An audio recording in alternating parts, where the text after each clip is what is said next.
कहते हैं जब इस ब्रह्मांड का कहीं कोई अस्तित्व नहीं था, चारों ओर गहरा अंधकार था, न कोई दिशा, न समय का कोई संकेत, सब कुछ एक शांत अनंत शून्य में समाया हुआ था।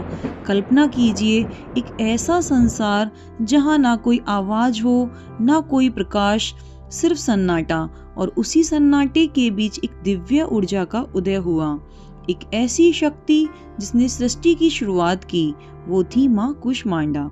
नवरात्रि के चौथे दिन हम माँ दुर्गा के इसी अद्भुत स्वरूप की पूजा करते हैं। कूष्मांडा, इस नाम का अर्थ अपने आप में एक रहस्य समेटे हुए है।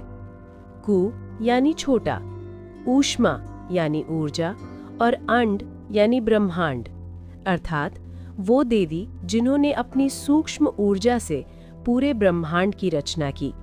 कहते हैं जब हर ओर केवल अंधकार था, तब माँ कूष्मांडा ने एक हल्की सी मुस्कान बिखेरी और उसी क्षण अंधकार चीरता हुआ प्रकाश फैलने लगा।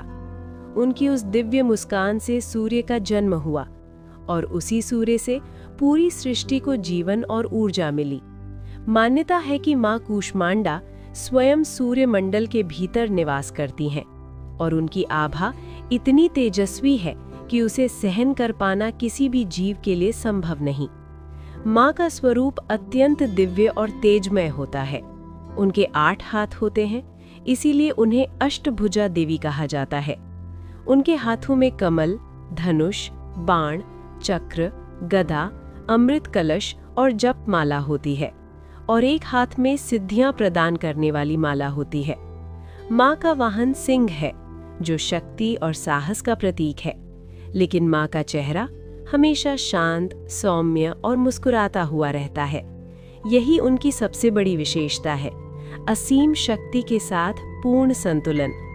कहते हैं जो भी भक्त सच्चे मन से माँ कूष्मांडा की आराधना करता है, उसके जीवन का अंधकार धीरे धीरे समाप्त होने लगता है और उसकी जगह आशा और नई ऊर्जा जन्म लेने लगती है। मन में विश्वास आता है और व्यक्ति कठिन से कठिन परिस्थितियों का सामना साहस के साथ करने लगता है। नवरात्रि के चौथे दिन हरे रंग का विशेष महत्व माना जाता है।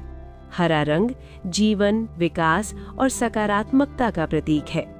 इस दिन भक्त माँ को हरे वस्त्र, फल और प्रसाद अर्पित करते हैं और प्रार्थना करते हैं कि उनके जीवन में भी उसी तरह प्रकाश और ऊर्जा आए जैसे माँ ने सृष्टि में फैलाया।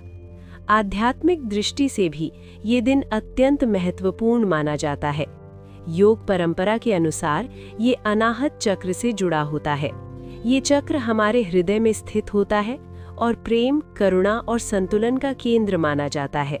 जब ये चक्र संतुलित होता है तो व्यक्ति के भीतर दया, प्रेम और शांति का संचार होता है और वो जीवन को एक नई सकारात्मक दृष्टि से देखने लगता है। और अब सुनिए आज का दिव्य मंत्र। सुरा संपूर्ण कलशम रुधिराप्लुतम मेवच दधाना हस्त पद्माभ्याम कूष्मांडा शुभदास्तु मे। श्रद्धा और विश्वास के साथ इस मंत्र का जाप करने से माँ कूष्मांडा की कृपा प्राप्त होती है और जीवन में ऊर्जा, सुख और समृद्धि का संचार होता है।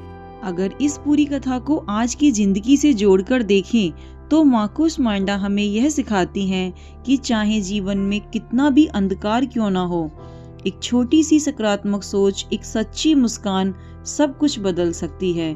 क्योंकि जब भीतर की रोशनी जागती है तो सबसे गहरा अंधकार भी टिक नहीं पाता।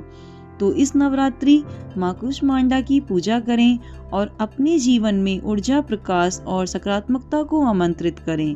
कल हम जानेंगे माँ दुर्गा के 5वें स्वरूप माँ स्कंद माता की दिव्य कथा। ऐसे ही माँ दुर्गा के 9 स्वरूपों की इस पवित्र यात्रा में हमारे साथ बने रहें।